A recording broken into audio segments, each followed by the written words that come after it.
பரிசுத்த ஆவியானவர் இந்த கிருபையின் நாட்களில், இந்த புதிய ஏற்பாட்டு திருச்சபையின் நாட்களில் இந்த உலகத்தில் அவர் செய்து கொண்டிருக்கிறார். நல்ல வார்த்தைகளை கவனியுங்கள். நாம நினைக்கிறோம் பாவம் அப்படின்னு நினைச்ச உடனே நம்ம மனசுல வர காரியங்கள் என்னென்ன? சிலர் சொல்லுவாங்க கொலை செய்யறது தான் பாவம். இருக்கிறதுலே பெரிய பாவம் என்னது சொல்லுங்க சத்தமா? கொலை செய்யறதா? சிலர் சொல்லுவாங்க விபச்சாரம் செய்யறது பாவம். சிலர் சொல்லுவாங்க களவு செய்வது பாவம். சிலர் சொல்லுவாங்க பொய் பேசுவதே பாவம், கோபம் கொள்ளுவது பாவம். இப்படி அடுக்கிக்கிட்டே போகலாம். அதாவது மாம்சத்திலிருந்து எழும்புகிற எல்லாமே என்னது? பாவம். ஏவாளுடைய மாம்சத்திலிருந்து எழும்பினதுதான் தேவ சித்தத்திற்கு மாறாய் நின்று கர்த்தருக்கு கீழ்ப்படியாம, ஆண்டுடைய வார்த்தைக்கு கீழ்ப்படியாம செய்த மீறுதலின் பாவம். பழத்தை நான் அடிக்கடி சொல்லியிருக்கிறேன், பழத்தை பறிச்சு சாப்பிட்டதில்ல பாவம், ஆண்டுடைய வார்த்தையை மீறினது தான் பாவம். ஆண்டவர் சொன்னார் நீ சாப்பிடுற நாள்ல சாகவே சாக. பிசாசு சொல்லிச்சு நீ சாப்பிடுற நாள்ல சாகவே சாவ. ரெண்டு காரியம் அவளுக்கு முன்னால இருந்துச்சு. அவ தேவனை புறக்கணித்து பிசாசை தெரிந்து கொண்டாள். அதுதான் பாவம். பூமியில் எல்லா மனுஷனுக்குள்ள அந்த பாவம் வந்து விட்டது. ஆனால் இந்த கிருபையின் காலத்தில் அதைவிட கொடிய பாவம் ஒன்று இருக்கிறது. அதை குறித்து தான் இந்த பரிசுத்த ஆவியானவர் இந்த உலகத்திற்கு கண்டித்து உணர்த்தி கொண்டே இருக்கிறார். யாராவது சொல்ல முடியுமா? இந்த பூமியில நாம் நினைக்கிற எல்லா பாவத்தையும் விட ஒரு பாவம் இருக்கிறது. அந்த பாவத்திலிருந்து கிருபையாய் நீங்களும் நானும் விடுவிக்கப்பட்டிருக்கிறோம். யாராவது ஒருத்தர் சொல்ல முடியுமா எது அந்த பாவம்? சரி, நான் சொல்றேன். சில வசனங்களை, சில வேத பகுதிகளை, இயேசுடைய ஊழியத்தில் அவர் சொல்லிக் கொண்டிருந்த பகுதிகளை காண்பித்து அதன் அடிப்படையில் பாவம், இந்த பூமியில் கொடிய பாவம் எது என்பதை உங்களுக்கு நான் விளக்க விரும்புகிறேன். சரி, யோவான் 3வது அதிகாரம் 18வது வசனத்திலிருந்து 21வது வசனம். நான் வந்து யோவான்ல இருந்து நிறைய வேத பகுதிகளை உங்களுக்கு காண்பிப்பேன். எதுக்கு இவ்வளவு வேத பகுதின்னா, இது ஒண்ணுமே என் மெசேஜ்ல இருந்து ஸ்கிப் பண்ண முடியல. நேற்றையும் பார்த்தேன், கொஞ்சம் கூட அதை சுருக்கலான்னு யோசிச்சா எல்லாமே முக்கியமான வேத பகுதிகள். அதனால நான் வாசித்தாவது விடுகிறேன், உங்களுக்கு பிரயோஜனமா இருக்கும். யோவான் 3வது அதிகாரம் 18லிருந்து 21 வரை வாசிக்கும் போது, அவரை விசுவாசிக்கிறவன் ஆக்கினைக்கு உள்ளாக தீர்க்கப்படான், விசுவாசியாதவனோ தேவனுடைய ஒரே பேரான குமாரனுடைய நாமத்தில் விசுவாசம் உள்ளவனாய் இராதபடியினால் அவன் ஆக்கினை தீர்ப்புக்கு உட்பட்டாயிற்று. நான் என் செய்தியை முடிக்கிறதுக்கு முன்னாலே அந்த விடையை நான் சொல்லிடுறேன். இந்த பூமியில் இருக்கிற கொடுமையான பாவம் எது தெரியுமா? நீங்களும் நானும் நினைக்கிறது போல இல்லை. இயேசுவை விசுவாசியாமல் இருப்பது பாவம். ஹலோ, கொலை செஞ்சவன், அக்கிரமம் செஞ்சவன், இந்த பூமியில தேவையில்லாத அருவருப்புகளை செய்தவன், இயேசுவின் நாமத்தினாலே ரட்சிக்கப்பட்டு அவன் பரலோக ராஜ்யத்திற்குள்ளாக பிரவேசிக்கிற ஒரு வாய்ப்பை பெற முடியும். என் வார்த்தைகளை நல்லா கவனிங்க. அதே நேரத்தில் இந்த பூமியில கொலை செய்யல, விபச்சாரம் செய்யல, அநியாயம் செய்யல, பொய் பேசல, உத்தமமா ஒரு மனுஷன் வாழுறான். ஆனால் இயேசு கிறிஸ்துவை அவன் விசுவாசிக்கவில்லை, ஏற்றுக்கொள்ளவில்லை என்றால் அவன் நிச்சயமாய் நரக ஆக்கினைக்குத்தான் செல்லுவான். அப்போ இந்த பூமியில் இந்த காலகட்டத்தில் இருக்கிற கொடுமையான பாவம் என்னன்னா, தன்னுடைய ஜீவனையே கொடுத்து மனுக்குலத்தை ரட்சிக்க வந்த தேவகுமாரனாகிய இயேசுடைய முழு ரட்சிப்பை விசுவாசியாதவன் தான் கொடூரமான பாவி என்று ஆண்டவருடைய கணக்கில் அது எடுத்துக்கொள்ளப்படும். ஏன்னா கர்த்தர் சொன்னார் அவருடைய ஊழிய காரியத்தில் அவ்வளவு வேத பகுதிகள் இருக்கிறது. எனக்கு ஆச்சரியமா இருந்தது. இவ்வளவு வேத பகுதிகளில் யூதர்கள் மத்தியில், வேத பாரகர்கள் மத்தியில், மனுஷங்க மத்தியில் தன்னை வெளிப்படுத்துகிறார் இயேசு. அப்போ எல்லாம் அந்த ஜனத்துக்கு என்ன இல்லைன்னா உணர்வு இல்லாம இருந்துருச்சு. அவர் சொன்ன காரியங்கள் எல்லாம் பெந்தேகோஸ்தே நாளுக்கு பிறகு யோசிச்சு பார்க்கறாங்க, உணர்வு அடைஞ்சிட்டாங்க. அல்லேலூயா. சகரியால ஒரு வசனம் இருக்கும் பாருங்க, நான் அதை மட்டும் வாசிட்டு தொடர்றேன். சகரியா 12:10 அதை மட்டும் வாசிச்சிருங்க. நான் தாவீது குடும்பத்தாரின் மேலும் எருசலேம் குடிகள் மேலும் பாருங்க கிருபையின் ஆவியையும் விண்ணப்பங்களின் ஆவியையும் ஊற்றுவேன், அப்பொழுது அவர்கள், அப்போ கவனிங்க, எருசலேம் குடிகள் மேல, இந்த தாவீதின் குடும்பத்தார் மேல கர்த்தருடைய ஆவியானவர் ஊற்றப்படும் போது என்ன நடக்குதுன்னு பாருங்களேன். அப்பொழுது அவர்கள் தாங்கள் குத்தின என்னை நோக்கி பார்த்து, யாரை பார்த்து? இயேசுவை பார்த்து,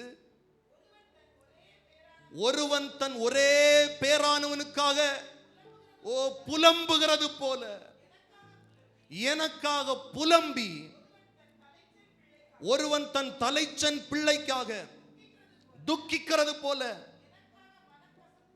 எனக்காக மனம் கசந்து துக்கிப்பார்கள். யாரை குறித்து சொல்லப்பட்டிருக்குதுன்னா, யாரு இயேசுவை சிலுவையில் அறைந்தார்களோ, யூதர்கள், யார் இயேசுவை பரிகாசம் பண்ணினார்களோ, யார் இவனை அகற்றும் என்று சொன்னார்களோ, இந்த வேத வசனம் எங்க நிறைவேறும்னா, உபத்திரவ காலத்துல, ஆண்டவராய் இயேசு கிறிஸ்துவின் 2ஆம் வருகையில, உபத்திரவ காலத்தின் முடிவில் இந்த பரிசுத்த ஆவியானுடைய செயல்பாட நான் பேசிட்டு இருக்கிறேன்.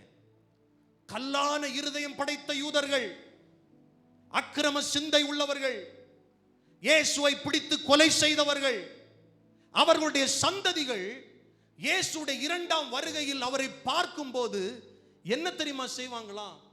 என் வீட்டில் அவங்க வீட்டில் பிறந்த முதல் குழந்தை செத்தா எப்படி துக்கித்து புலம்புவார்களோ, அவர்கள் வீட்டில் பிறந்த அவர்களுடைய ஆண்மகன் எப்படி இறந்தா துக்கித்து புலம்புவார்களோ, அப்படியே தங்களுக்காக அல்ல, இயேசுவுக்காக புலம்புவார்கள். ஐயோ, என் வம்சத்தில் வந்தவர் அல்லவா, தேவனுடைய ஒரே பேரானாக குமாரனை ஆபிரகாமுடைய வம்சத்தில் அல்லவா தேவன் அனுப்பினார், ஐயோ இவரை அல்லவா நாங்கள் கொலை செய்து விட்டோம் என்று துக்கம். அவங்கள பார்த்து துக்கப்பட மாட்டாங்க, இயேசுவை பார்த்து துக்கப்படுவாங்க. ஐயோ, என் பிள்ளை, என் வம்சத்தில் வந்தவர். பைபிள் அப்படிதான் சொல்லுது. அவன் தன் தன் தலைச்சன் பிள்ளையை இழந்து தவிக்கிறது போல இயேசுவுக்காக புலம்புவார்கள். ஏன்னா நான் விசுவாசிக்கிறேன், அவருடைய 2ஆம் வருகையிலும் அவருடைய காயங்கள் அவர்களை உணர்த்தும். இந்த உணர்வு எப்படி வந்தது? இவ்வளவு நாள் வராத உணர்வு எப்படி வந்ததுன்னா, பரிசுத்த ஆவியின் நிறைவு, கிருபையின் ஆவி, மன்றாட்டின் ஆவியை கர்த்தர் ஊற்றும் போதுதான் அந்த உணர்வு வருது. ஐயையோ, நாம் என்ன பண்ணிட்டோம்? தப்பு பண்ணிட்டோம். பேதுருடைய அப்போஸ்தலருடைய பிரசங்கங்களில் இப்படிதானே இருக்கும். நீங்கள் கொலை செய்தீர்கள், நீங்கள் அறியாமல் செய்தீர்கள், மகிமையின் கர்த்தரை நீங்கள் சிலுவையில் அறைந்தீர்கள். அறையும் போது அவங்களுக்கு எதுவுமே தெரியல, பரிகாசம் பண்றாங்க. தன்னை தேவன் என்று சொன்னவன், நீ முடிஞ்சா சிலுவையிலிருந்து இறங்கி வா, இப்படி எல்லாம் சொன்னவங்களுடைய இருதயம் இப்ப என்ன பண்ணுதுன்னா குத்தப்படுது. காரணம் பரிசுத்த ஆவியானவர்.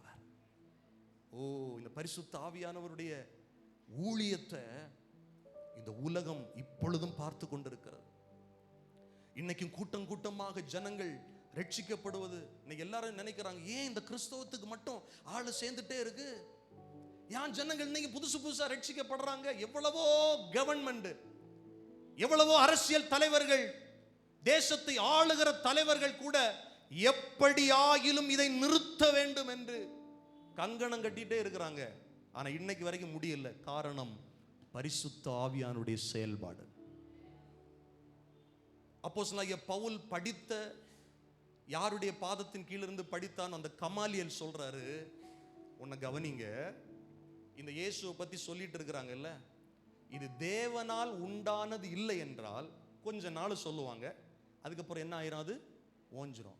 அவங்கள அடிக்காதீங்க, விட்டுருங்க, ஒண்ணுமே நம்ம பண்ண வேண்டிய அவசியம் இல்லை. அதே நேரத்தில் இந்த சுவிசேஷம் தேவனால் உருவாக்கப்பட்டது உண்மை என்றால், நீ எவ்வளவுதான் அடிச்சாலும், எத்தனை பேரை தான் கொலை செஞ்சாலும் எவனாலையும் தடுத்து நிறுத்த முடியாது.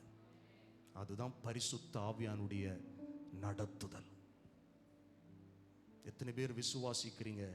பரிசுத்த ஆவியானவர் அவர் தேவன். கையை உயர்த்தி சொல்லுங்க, பரிசுத்த ஆவியானவர் அவர் தேவன். ஆமென். இயேசு சொன்னார், நீ என்ன விசுவாசிக்கலைன்னா ஆக்கினைக்கு தீர்ப்புக்கு உட்பட்டாயிற்று. 19வது வசனம் யோவான் 3:19, ஒளியானது உலகத்திலே வந்திருந்தும் மனுஷனுடைய கிரியைகள் எப்படி இருக்கு? பொல்லாதவைகளா இருக்கு. நான் தான் அப்படின்னு ஆண்டவர் சொல்றார். நானே வழியும் சத்தியமும் ஜீவனுமா இருக்கிறேன். எவ்வளவு இடங்கள்ல உவமைகள் மூலமாய் இன்னும் நேரடியாவே பேசுறாரு. ஆனாலும் ஆண்டவர் சொல்றாரு, இந்த உலகத்தில் ஒளி வந்திருந்தும் மனுஷருடைய கிரியைகள் எப்படி இருக்கு? பொல்லாதவைகளாக இருக்கிறது. அவர்கள் ஒளியை பார்க்கலும் எதை விரும்புறாங்க? இருளை விரும்புறாங்க. அந்த இருளை விரும்புகிறதே அந்த ஆக்கினை தீர்ப்புக்கு காரணமாயிற்று. பொல்லாங்கு செய்கிற எவன் ஒளியை பகைக்கிறான், இயேசுவை பகைக்கிறான்.